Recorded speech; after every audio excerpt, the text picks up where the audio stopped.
Am I the a-hole if I refuse to give my fiancé money ever again? My fiancé and I have 2 kids. We agreed that I'd stay home and care for them until they both go off to school. He'd pay all the bills and such since it'd be a lot cheaper for me to stay home versus sending our disabled child to daycare. I received some money for Xmas from my dad that he told me to spend on myself and the kids. Fiancé owned out about this money and asked to borrow it.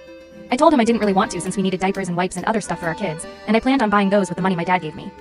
My mom ended up buying them as a late gift.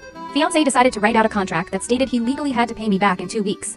I added in that if he couldn't pay it by his own deadline, that he'd owe an additional $100, and he agreed to that. He signed the contract and marked it with a thumbprint and everything. The first deadline was on the 13th of this month. He paid me $5 back of the $125 he owed me by then. The second deadline is the 31 Saint.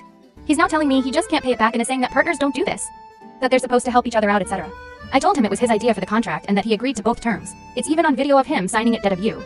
My thing is, I wouldn't be so pressed about being paid back if the day I lent him the money he didn't decide to buy $60 worth of weed instead of paying his car note like he said he would. He's saying I should be more than glad to help my